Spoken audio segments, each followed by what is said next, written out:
Efectivamente, Mario, el día de hoy se conmemora el Día Internacional de los Derechos Humanos y vamos a conversar con el representante de la Oficina de la Alta Comisionada de los Derechos Humanos en Guatemala, Alberto Brunori, sobre qué retos esto nos plantea y cómo pasar de la retórica, del discurso, a concretar ese respeto por los derechos humanos. Bienvenido, don Alberto, muchas gracias por acompañarnos esta mañana. Muchísimas gracias por recibirme nuevamente aquí en este canal. Señor Brunori, ha habido bastante polarización durante los últimos meses en Guatemala y esa polarización ha pasado en buena medida por cuestionar el por qué son importantes los derechos humanos. Se les ve en algunos sectores como causal de desorden social. Sí, mire, esa es una visión que lamentablemente sigue habiendo en el país, en algunos sectores, porque no en todos los sectores. No en todos. Pero nosotros, digamos, señalamos como, por ejemplo, todas las marchas que han habido, las 17, 19 marchas que han habido este año, no demandaban otra cosa que derechos humanos, es decir, sed de justicia, la salud, la educación. Entonces, nosotros hemos visto como, y ayer se celebraba justamente el Día Internacional contra la Corrupción, es que la corrupción lo que afecta al final es el goce de los derechos humanos. Entonces, priva a la población de poder gozar de aquellos derechos de los cuales necesita. Entonces, hay que revertir un poco esa visión de que los derechos humanos defienden a los delincuentes, ¿no? Los derechos humanos, digamos, son los derechos que cada uno de nosotros tiene y que el Estado tiene que, digamos, garantizar. Velar por ellos. Hay otra situación que es la ideologización de los derechos humanos y se piensa que hablar de derechos humanos corresponde más a quienes simpatizan con una ideología de izquierda que de derecha. ¿Qué podemos decir sobre el particular? Yo creo que, digamos, por ejemplo, todos estamos sujetos a la justicia y el derecho a la justicia, el derecho a la verdad, bueno, son derechos que corresponden a todos, no solamente a un sector de la población. Y de hecho, todos los sectores podemos reclamar justicia, todos los sectores necesitamos reclamar educación, salud. Entonces, realmente los derechos sí son universales. El derecho aquí, como le dicen, a la propiedad, el derecho a la salud, el derecho a la vida. El derecho a la vida afecta, este año ha afectado casi 5.000 personas, 4.600 si no estoy mal hasta octubre. Eso no es que lo reclaman los de izquierda o los de derecha. Yo creo que es cualquiera algo que aplica para todos. Pues cualquier madre que pierda un hijo pues reclama un derecho y entonces esa madre le decimos comunista, no, le decimos que es una señora que reclama justamente sus derechos y el Estado tiene que garantizar y prevenir sobre todo. Y precisamente por esa situación de la ideologización se han dado casos lamentables de persecución a defensores de los derechos humanos. ¿Cómo ha trabajado esto la Oficina de la Alta Comisionada? Bueno, nosotros lo que hacemos en ese caso, cuando sabemos que hay, digamos, casos de posible persecución, vemos los expedientes, vamos a las audiencias. Eso no es para presionar a los jueces son independientes, es difícil poderlos influenciar cuando son buenos jueces. Entonces, realmente lo que hacemos es estudiar si el Estado o el Ministerio Público están haciendo su trabajo o de lo contrario, si se están equivocando en algunas interpretaciones de ley. Además de eso, digamos, en el caso, por ejemplo, de los periodistas, que cuando defienden derechos humanos también son defensores de derechos humanos, este año se han registrado más de 100 agresiones a periodistas, particularmente en el interior. Y ahí, por ejemplo, promovemos un mecanismo de protección que el Estado debería de implementar para permitir la libertad de expresión para que y hay varios. Mire, el caso del Crónica el otro día, entraron y se robaron todas las computadoras. Pues ese es un caso que inmediatamente la oficina se activa para monitorear, para ver qué puede haber detrás de eso. Y han generado también propuestas, mencionaba, para que las instituciones públicas puedan velar mejor por esos derechos de los periodistas. Sabemos que un pilar fundamental de cualquier democracia es justamente tener un periodismo pues, libre e independiente que pueda en cierta medida denunciar aquellas cuestiones que no están funcionando bien, con lo cual el proteger o no los derechos humanos pues a la larga es voluntad de los gobiernos, del Estado, en la medida en que puedan sentirse amenazados por ese tipo de denuncias que puede hacerse desde la prensa. Sí, desde luego. Yo creo que, por ejemplo, en el periodo de las marchas, me refiero a las marchas porque ha sido un periodo quizás el más conocido mundialmente, La prensa ha tenido un papel increíble y afortunadamente, digamos, todas las manifestaciones se han realizado libremente, con libertad de asociación, con libertad de movimiento. Y la prensa documenta. Si no hubiera sido por la prensa, no se hubiera podido destapar todo lo que estaba sucediendo. Esto evidentemente es posible en la medida que el Estado garantice que los periodistas puedan trabajar, donde haya multiplicidad de medios que permitan, digamos, de tener un periodismo abierto. Sobre algunos temas, obviamente, como este último, hay que seguir trabajando para ampliar, digamos, la difusión, para ampliar la participación. Pero desde luego el trabajo que hacen ustedes, los periodistas, los columnistas, hay que preservarlo, el Estado tiene esa responsabilidad. El Estado como el gran ente rector, digamos, o el gran árbitro encargado de velar, de proteger, de garantizar esos derechos humanos de la población, pero hay una figura particular que es el ombudsman o el procurador de los derechos humanos, que en todos los países también tiene esa función de velar y denunciar cualquier tipo de acción que vaya en contra de esos derechos humanos. Lo que se ha criticado mucho esta figura del ombudsman, y no solamente acá en Guatemala, sino a nivel mundial, es que son magistrados de conciencia. Entonces se pasa prácticamente todo su periodo denunciando aquello que no funciona bien, pero ¿cómo hacer para apretar las tuercas del Estado y hacer que efectivamente funcione y que más allá de ser magistrados de conciencia, pues pueda haber también un castigo, una sanción a los funcionarios públicos que no acatan la ley? Pues yo creo que lo que estamos viendo en estos días es que si la justicia empieza a funcionar mejor, como en los casos que estamos viendo de la lucha contra la impunidad, inclusive los llamados del magistrado de conciencia tienen un peso enorme. Por ejemplo, el procurador de derechos humanos, con quien colaboramos, etcétera, denunció que la salud había sido, la crisis de la salud había sido la peor en años. Pues ahí estamos viendo que la justicia, digamos, se enfoca a ese sector. Ayer, digamos, denunció todo el sistema penitenciario, que es un escándalo para este país. Entonces, digamos, yo creo que son llamados importantes porque hacen llamado a la conciencia de cada uno, a la conciencia de los gobernantes y dan orientaciones. Es decir, cuando el procurador habla, no es que se inventa las cosas, se mueve en el marco de lo que son todas las mejores sugerencias, recomendaciones que dan Naciones Unidas, el sistema interamericano, para dar la orientación. Entonces, seguir, digamos, lo que le corresponde al procurador es dar una orientación y a las autoridades cumplir. Yo creo que con esta que estamos viendo en el Ministerio Público y los tribunales de justicia, vamos mejorando. Eso es fundamental, señor Brunori, el tema del sistema de seguridad y justicia. Entiendo que ustedes han tenido un trabajo bastante fuerte en esa área, precisamente porque lo que ha permitido todos estos casos de corrupción ha sido o debilidades legislativas o debilidades institucionales que están íntimamente relacionados con los malos funcionarios que, aún teniendo la ley, no la aplican. ¿Qué propuestas son las que han presentado ustedes y a qué organismos para poder mejorar esta situación? Mira, nosotros hemos estado trabajando muy de cerca obviamente con la CICIG y con otros sectores de la sociedad civil en propuestas de ley que tienen que ver fundamentalmente con la carrera judicial, es decir, garantizar la independencia de los jueces, para que un juez pueda sentirse no sujeto a cambios inoportunos o a decisiones arbitrarias, sino que tenga una carrera como cualquier profesión. El tema del amparo, que es un tema aquí muy debatido, que debería de ser una garantía, se ha vuelto una fuente de impunidad. Esa es la fuente de la impunidad, no el defensor de derechos humanos. Es decir, el uso y el abuso del amparo en situaciones en que realmente no debería de ser así. Entonces, nosotros hemos podido detectar en este periodo varios funcionarios que siguen interponiendo amparo utilizando abogados que, digamos, éticamente probablemente tienen algo que deber. El tema del antejuicio es otro tema.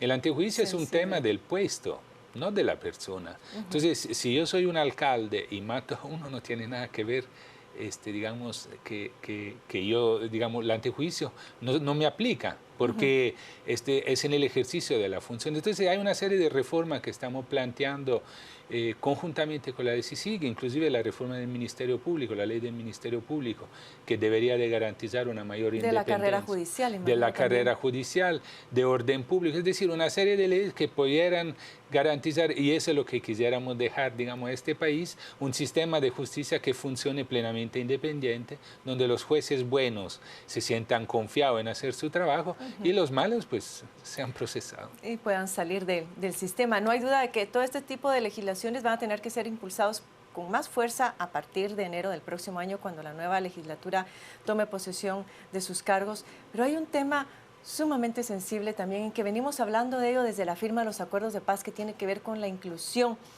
y básicamente con la inclusión de los pueblos indígenas, que son quienes más están fuera de los sistemas de salud, de educación e inclusive de la justicia.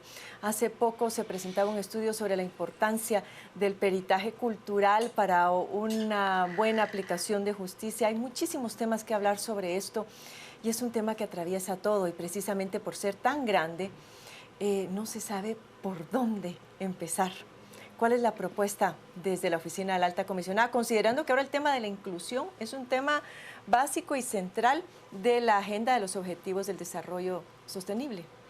Pues mire, la sugerencia respetuosa a las nuevas autoridades es de incorporar en todas las instituciones del Estado a los profesionales indígenas que tenemos en el país, que hay en el país, que nosotros tenemos en la oficina flor de abogados, flor de profesionales que han estudiado, inclusive afuera, y que hablan perfectamente varias lenguas, incluyendo las propias, digamos, lo cual a veces se ha perdido. Segundo, digamos, yo creo que la Corte de Constitucionalidad está haciendo un trabajo muy interesante. Eso sí que es un cambio cultural. Las decisiones, la sentencia del otro día en el caso del Estor, de la Sierra Santa Cruz, es un cambio cultural porque da a los pueblos indígenas digamos, el derecho a la como lo tienen, lo restituye el derecho ancestral a la propiedad. Entonces, y así lo han hecho en el caso de Chuarrancho. Yo creo que hay cambios que van lentamente, pero yo creo que ahí hay una interpretación muy interesante. Por eso felicito a la Corte Constitucional, que utilizó todos los estándares internacionales en materia de pueblos indígenas, realmente unas resoluciones muy interesantes. Me parece que usted hacía referencia a los acuerdos de paz, justo el próximo año son 20 años. Sí, ya vamos. Y hay una institucionalidad de la paz, una institucionalidad de pueblos indígenas que ha quedado como la han puesta un poco rezagada. Ahí, rezagada. Si no le han dado financiamiento, no le han dado posibilidad realmente de trabajar. Y esa hay que fortalecerla. Yo haría un llamado a las nuevas autoridades a que eso pueda darse, porque esa demanda ciudadana está esperando respuestas concretas, respuestas de derechos humanos. Vale la pena hacer un balance de cuánto hemos avanzado en esos 20 años y trazarnos nuevas metas de cara a los próximos. Pero vamos a conocer ahora, Pietro está preparado para dar lectura a los comentarios que están circulando en las redes sociales. Cuéntanos, Pietro, qué está diciendo nuestro público televidente sobre este tema. Así es, Carmen. Hoy en redes sociales planteamos la pregunta de qué propone para que realmente se respeten los derechos humanos, y estos son parte de los comentarios que nos han llegado en Facebook. Por su parte, Ana Córdoba dice: exigir que se cumplan nuestros derechos. En pocas palabras, actuar correctamente conforme a la ley, fuera privilegios. Otro usuario nos dice: exigir que se respeten nuestros derechos. Solo se defienden ladrones y dejan a los trabajadores que salimos perdiendo. Raúl Mejía, por su parte, dice: un buen procurador. Marilú trae a colación un caso que ha levantado cierta controversia, que dice: un juez quiere asesinar a un perro, por el que descuartiza mujeres, lo mete a la cárcel y lo mantenemos todos. Quiere decir que la corrupción y el mal manejo de las leyes son incoherentes. Entonces, ¿cuáles derechos? Por su parte, también Jorge Eric Escalante nos dice: sanciones drásticas a los violadores con penas de cárcel o servicio a la comunidad. Huicho González opina que no haya corrupción. También Vita Pérez nos dice: solo defiende al patrón explotador, no al pobre y trabajador. Qué triste. Estética James nos dice: respetando la única fuente de derecho vigente en el país, son violentados nuestros derechos porque nadie lo aplica como tal. Estos son algunos de los comentarios que los usuarios dejaron en las redes sociales Facebook y que nosotros agradecemos mucho porque cooperan con el tema que estamos tratando hoy. Vamos con ustedes de vuelta a la entrevista, Carmen. Muchísimas gracias, Pietro. Pues exigir, demandar, eso está muy bien. Es parte de la conciencia que todo ciudadano debe tener en cuanto a su valor y a lo que tiene derecho. Pero también requiere del otro lado instituciones fortalecidas y un presupuesto capaz para poder dar respuesta a esas demandas. De lo contrario, no llegamos a ningún lado y ese es otro de los retos que tenemos que enfrentar de cara al próximo año, señor Brunori. Sí, yo quisiera ver, por ejemplo, estaba escuchando ahí el tema del salario de los trabajadores, etc. Pues si yo creo una inspectoría del trabajo fuerte, que pueda realmente inspeccionar, reportar cuando no se paga el salario mínimo. Eso no es defender a los delincuentes, eso es más bien defender a los trabajadores para que se le pague lo que se le debe, las prestaciones, todo el escándalo de leaks. Creo que hay realmente temas que el próximo año quisiera ver, ojalá, un tema fuerte de competitividad de las empresas, de empleo y respeto de los derechos humanos. Una agenda que estamos trabajando inclusive con la Cancillería para que, digamos, las empresas puedan aplicar los principios rectores. Y que no es fácil, señor Brunori, porque esto de la competitividad regularmente pasa o por la flexibilización de las normas laborales y que perjudica a los trabajadores o por pedir incentivos fiscales. Entonces, la gran pregunta es cómo poder conciliar, por un lado, la rentabilidad, que es el objetivo de cualquier empresario y es entendible, con la protección del trabajador y a la vez un buen manejo de la agenda verde, es decir, del cuidado al medio ambiente, el desarrollo sostenible. Bueno, el país, yo no soy experto economista, pero entiendo que el país crece a un ritmo del 3-4%, que es un ritmo absolutamente respetable. Entonces yo creo que una buena redistribución, una aplicación de los principios rectores. Dice un experto enviado del secretario general, John Ruggie, dice, conozco muchas empresas que aplicando derechos humanos han hecho fortuna en el mundo. No conozco ninguna empresa que haya violado derechos humanos y no haya tenido problemas, digamos, de competitividad. Es decir, la competitividad realmente en el respeto de los derechos humanos van de la mano. Entonces, sí es cierto, hay un tema de, digamos, un debate sobre impuestos, no me corresponde a mí. Pero o de salarios. De salarios, de salario mínimo, que serán las nuevas autoridades. Bueno, todos sabemos que el salario mínimo no corresponde al costo de la canasta básica, o sea, es insuficiente. ¿Qué decisiones tomarán? Pues somos respetuosos, pero desde luego hay temas que se tienen que abordar. Y así, por ejemplo, el tema del Estado. Si queremos un sistema de salud que funcione, hay que meterle recursos. Si queremos que el Ministerio Público haga justicia y llegue a todos los municipios del país, se tiene también. Entonces, digamos, las soluciones no son muchísimas, digamos, se puede... Obviamente, una es la lucha contra la corrupción, pero por sí sola no basta.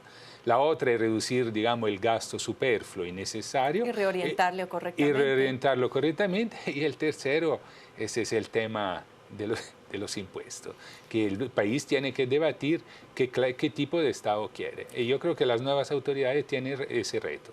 Y el otro gran reto, señor Brunori, es todos esos jóvenes que se están incorporando al mercado de trabajo y que tienen mínimas posibilidades de poderse colocar al menos en el mercado formal de la economía.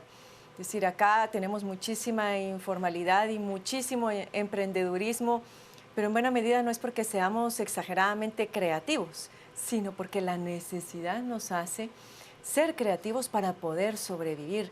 Y en ese sentido Guatemala es riquísimo en términos de sus niños y de sus jóvenes, pero son muy pocas y limitadas las oportunidades que hay que darles. Entiendo que Naciones Unidas también tiene programas específicos en esta materia relacionado al trabajo decente. Sí, de hecho, digamos, el sistema de Naciones Unidas trabaja en el tema de trabajo decente y concretamente hay, digamos, proyectos que incentivan, digamos, el cooperativismo, digamos, el desarrollo de las capacidades de artesanía, el turismo, digamos, alternativo. Es decir, hay un conjunto de áreas en donde se puede trabajar, se debería de trabajar para, digamos, generar empleo en el país. Como le decía, desde luego, en Guatemala, en el último Consejo de Derechos Humanos, en el Foro de Empresas y Derechos Humanos, ha tenido una presencia muy alta de tanto empresarios como de sociedad civil. Yo creo que abriéndose a este concierto internacional es como se multiplican las oportunidades que haya inversión extranjera en el país y oportunidades también de exportación, porque al final Guatemala tiene muchos productos. Y no de seres humanos, porque no de seres humanos. Y no de seres humanos, porque siguen, a pesar de las restricciones en Estados Unidos, a pesar de los peligros que enfrentan los migrantes, estimaba la prensa que son alrededor de 300 jóvenes los que siguen arriesgándose a cruzar las fronteras en búsqueda de nuevas oportunidades. Quiere decir que seguimos sin ver una luz en el horizonte, especialmente esos jóvenes y esos niños que necesitan salir adelante, que como cualquier ser humano tienen sueños, tienen aspiraciones, pero saben que en su país no van a lograr obtenerlas. Por eso yo creo que, digamos, toda una iniciativa que será apoyada también por países de la cooperación, de inversión en las áreas, particularmente los departamentos indígenas del norte y occidente del país, para generar empleo, generar, digamos, o preparar a los jóvenes para el mercado del trabajo y crear oportunidades, pues ese es el camino que hay que escoger. Y entonces creo que en la medida en que el trabajador o la trabajadora tengan condiciones de trabajo que le permiten quedarse en el propio país, pero ¿quién se va a querer ir? Pero Nadie. capacitarse en algo que realmente le va a ser rentable, porque mucho pasa también por el modelo económico. Si en Guatemala no hacemos un inventario de cuál es nuestro potencial, de qué es lo que podemos ofrecerle al mundo y en función de ese inventario capacitar a nuestros niños, pues no a nuestros niños, a nuestros jóvenes, a nuestras mujeres y a los adultos, difícilmente vamos a salir de esta situación. Es decir, vamos a seguir produciendo o más abogados en el caso de quienes van a la universidad, o más cultoras de belleza, o más plomeros, siendo que hay muchísimos otros campos más de acción que podrían ser más rentables, tanto a nivel individual como a nivel país.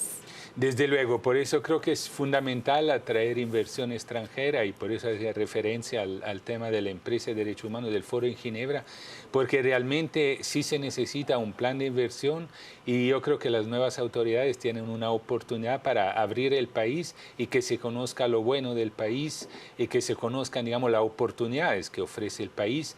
Y lamentablemente, digamos, hay sectores que probablemente no han hecho las cosas bien. Y entonces, eso es lo que se da a conocer. Siempre se dice, es que Guatemala es... No, yo creo que Guatemala ha demostrado este año una fuerte demanda, una fuerte ciudadanía y grandes oportunidades. Se ha liberado, digamos, de actos de corrupción y siguen con la lucha contra la corrupción. Y yo creo que eso se valora mucho en todo el mundo, porque Guatemala es un ejemplo de cómo se puede hacer una lucha fuerte contra los corruptos, contra la corrupción.